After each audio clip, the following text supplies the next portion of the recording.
Hey, welcome to the Gear Garage. My name is Zach. This is my silly little show about whitewater stuff.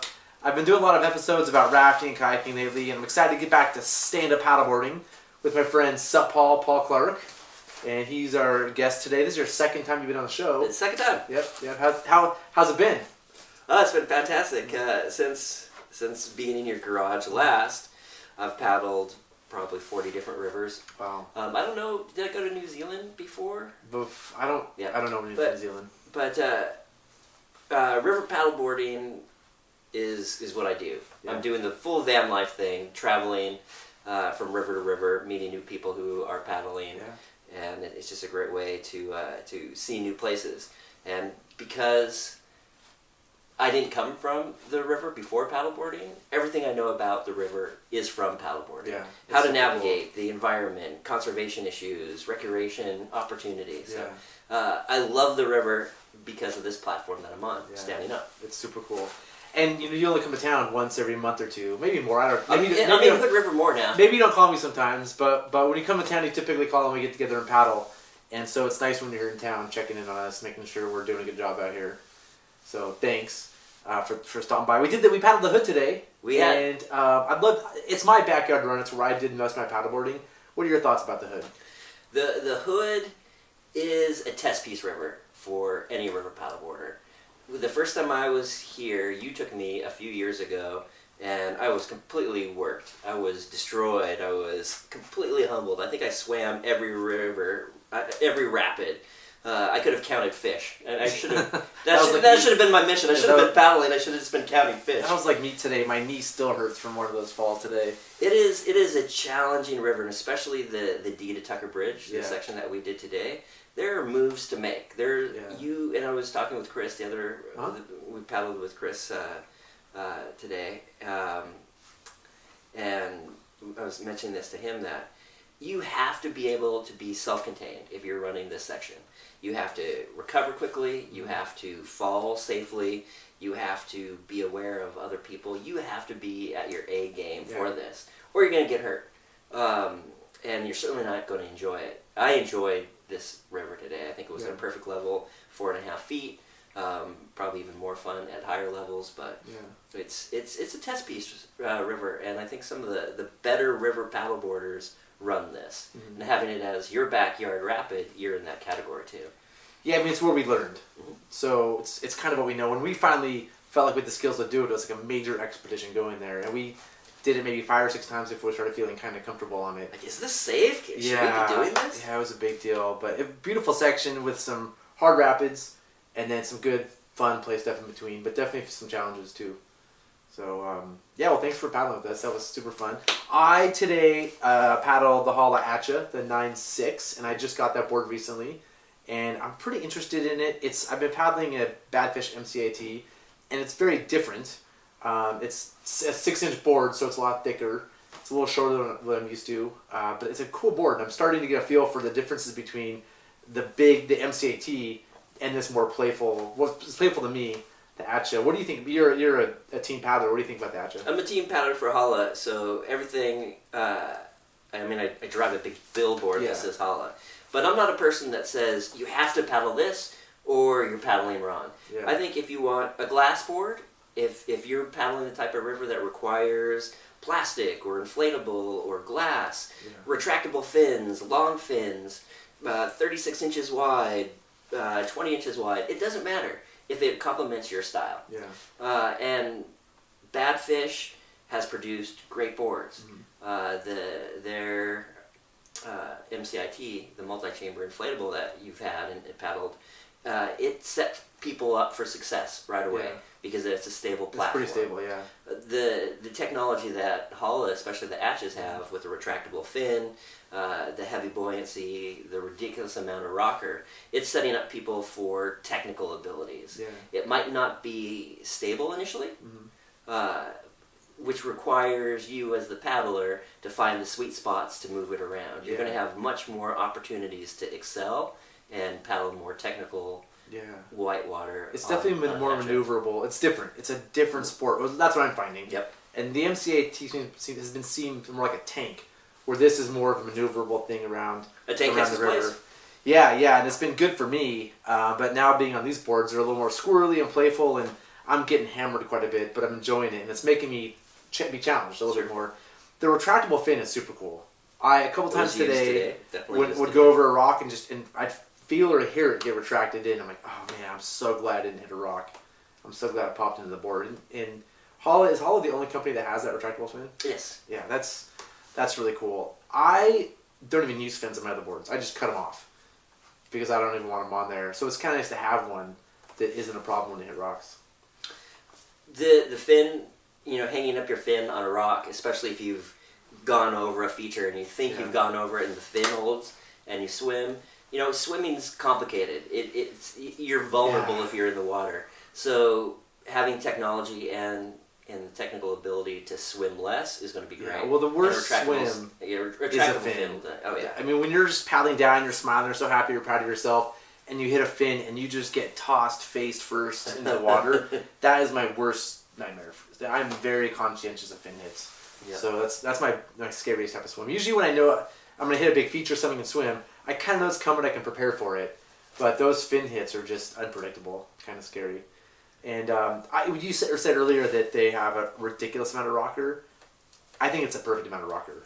I mean, I couldn't imagine more. And today going through some waves, it was just perfect to pop up. I was really happy with the rocker. Where a board with less rocker kind of hits things dead on and kind of stops you for a second. These kind of like ramp up on the waves, which is really nice. Yeah, there's this generation of Atchas. There've been a few now. This has more volume in the tip, which definitely allows the board to ferry faster. Yeah. My first impression, because there's more volume in this tip than last generations, that it wouldn't purl through waves very well, that it would take on water, that it would unreliably purl, that it would change direction unexpectedly. But I haven't found that to be the case. I think the combination of the speed and the power that higher volume tip has, I've been loving the Atcha. It's cool. I think it's a standard top board now. I mean, from my perspective, I don't think anybody's making anything better right now. Great. Which is pretty cool. And I just got on one. For downriver running. That's the things. When I think of stand-up paddleboarding, I don't even think about anything but downriver running. Like going to a place to surf is almost like a different sport. Mm-hmm. I think that for me, whitewater stand-up paddleboarding is like whitewater kayaking. You put in, you take out, and you run rapids in between. So I don't even know about the whole other world of SUP. Because here in Hood River, we don't even have that. We have we go and run rivers. We don't go to a destination to run a surf or something. That's my thing too. Yeah. Running river from point A to point B especially if it includes a multi-day. Yeah. I love sessioning rapids. I love doing the same rapid over and over again, whether it be a natural or. I don't, because if I make it, I'm like, I did it, I'm done. And if I don't make it, I don't want to get hammered again. Sure. Getting media filming.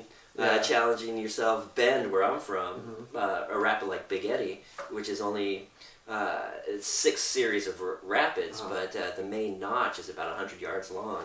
I could do 10 laps there. Wow. So I get my miles just by doing laps. Or going to whitewater parks. The different style of river, the different river features allow for different creativity as paddlers. But when you're sessioning a rapid, you are also running the rapid. Oh, yeah. You don't want a surfboard. You want an Atcha or something that's a river runner to make those moves. Mm-hmm. So it's not about just surfing on a wave for a couple hours. It's more about maneuvering, catching eddies, making big ferries, plopping through some pretty big holes or something. Sure. That's really what you're doing too. Oh yeah. But I think still the majority of people who identify themselves as river paddleboarders are river surfers.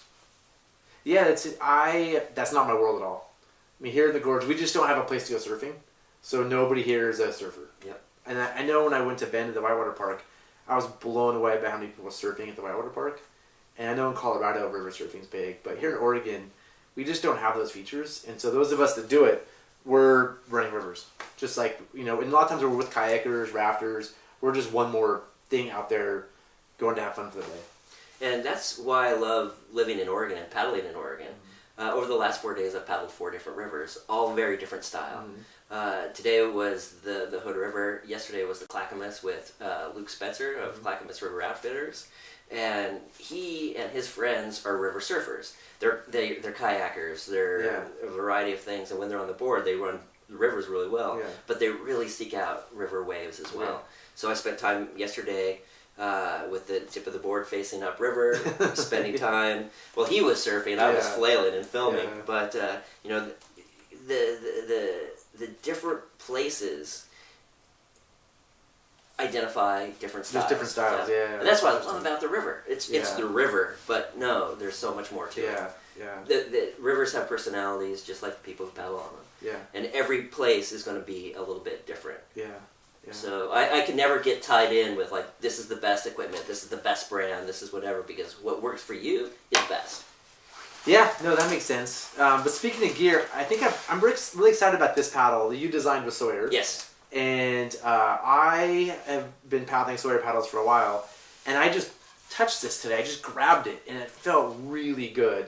And so I didn't get a paddle with it yet, but I'm pretty excited about it. Do you want to tell me a little bit about this paddle and the project? Sure. So Sawyer, based in Oregon, is all about whitewater. And I didn't realize their presence in the river community until traveling to Idaho and Montana. And if you're a drift boater there, if you're a fly fisherman, if you're a rafter, probably you're going to have Sawyer. Yeah. And so I thought, I was working with Kilo at the time, the Big Eddy river paddle is my signature paddle with them. Working with a brand that has marketing dollars and a loyal following of river people, that's the perfect place to help develop. And so I'm working with them to create what I hope to be, for me, the best river paddle. Yeah. And I've been really happy how they've embraced it. So for 2019, they're going to include a specific whitewater SUP paddle that's a wooden blade, straight, and high volume. A lot of surface area, specifically for Wait, do you mean surface area or volume? Because volume means thick. Surface area. Okay. Surface area. So a big blade. Yeah, a big blade. A large blade that allows you to sink into eddy lines and seams, letting the current move you, steer you, keep you stable, and project you forward is really important. So this is a very specific This is my SUP blade, by the way. I agree. I'm a big fan of like a big blade. That's another big blade right there. Yep. Not only for those reasons, but also when you want to brace. You know, if I have a big blade, I can just throw it out there and brace really easy, where a smaller blade might dive a little bit. So I'm sold on the big blades. And a traditional SUP paddle will have an angle that emphasizes forward reach. Yeah. You spear the paddle blade, you bring it towards your feet, and you exit, and do that again, maintaining momentum, which is really important in downwinding, racing, any type of flat water paddling. Rivers have current, we have momentum. There's steering, there's bracing, there's so much more lateral movements that you're doing with your paddle and your body positioning with the board, that having a straight blade really makes for a better paddler. Yeah, I agree. And when they first gave me a straight blade paddle and it didn't have the angle to it, I was really hesitant. I'm like, I don't know, we all use the angled blade, I don't know if I can do the straight blade.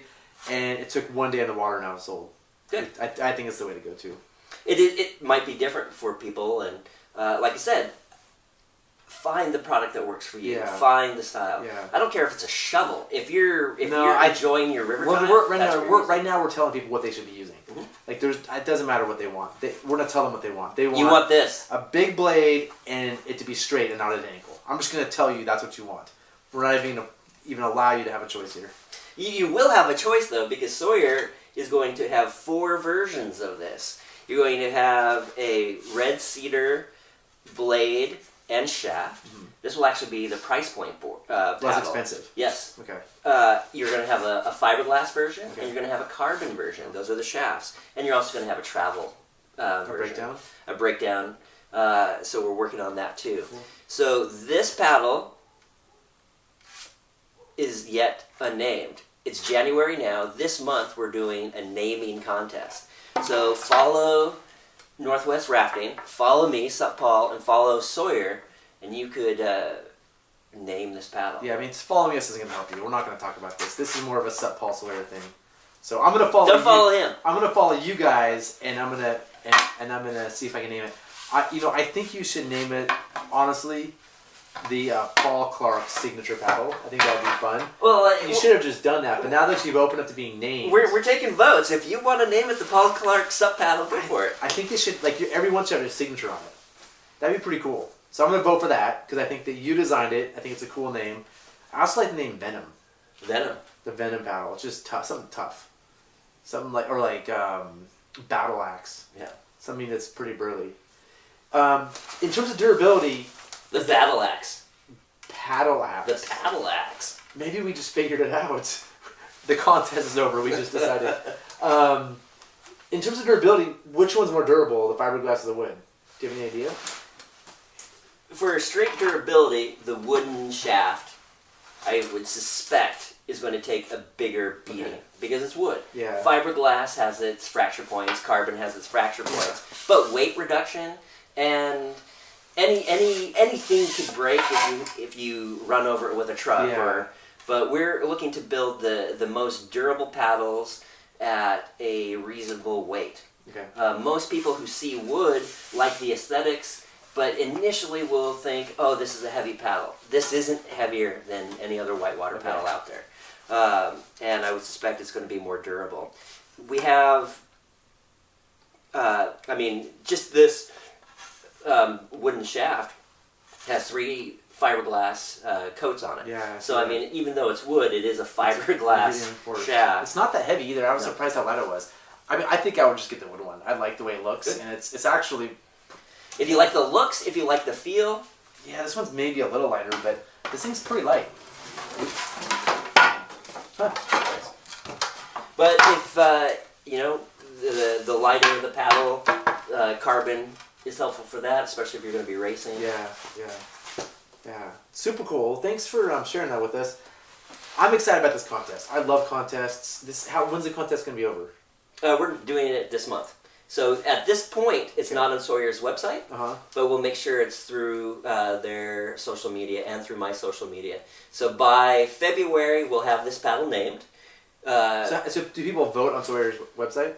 How are you going to count the votes? Yeah, it's going to be on Sawyer's website. It's not now. It's not now, but it will be here soon. Okay. By the time, I don't know when this is going to be released. Tomorrow. Tomorrow. So by the middle of January, you're going to be doing your votes. Okay. By the end of January, the paddle will be named. And the person who names it, well, there are 4 paddles, so there might be 4 winners. Yeah. Will. Oh, there's 4 opportunities to name paddles? Exactly. Yeah, there's definitely going to be a SUP Paul signature paddle in there. Sure. One of them has to be like the one that you like the most. Yeah. I'm guessing the carbon because it's pretty slick. So, that's important. So you can't vote yet, but your social media, which is your Facebook, your favorite one, or Instagram? Which one do you use more? I do Instagram more. Okay, so Instagram, SUP Paul _pics.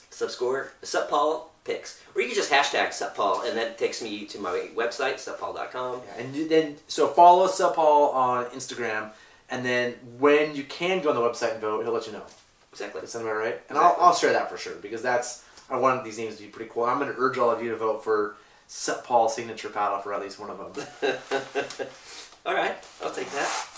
Well, cool, Paul. Thanks for joining today. Thanks for paddling today. And we'll see you on the next episode, maybe in a couple months when we come to town. Excellent. Thanks for having me in the Gear Garage. Yep. And if you have questions for either one of us, put them in the comments down below, and we'll be sure to answer them. And don't forget to subscribe. I haven't Smash that like button. I haven't told anybody to subscribe yet to the YouTube thing. Yeah. It matters, though. It does. No, I'm trying to not be too promotional yet until the show is good. But if you do subscribe, and I get a lot of subscribers, it helps somehow with me getting more followers. So please subscribe. And there's even a bell you can ring. Do you know about the bell? I don't know the bell. So if you press the bell down there... Is it down here or is it right here? It's down below somewhere. If you press the bell, you get updated every time I upload something new. So there's subscribing and the bell. So if you really want to know what's up with the Gear Garage, hit the bell. But that's it. Paul, thanks for joining me. And we'll see you guys next time. See you on the water, 2019. Here we go.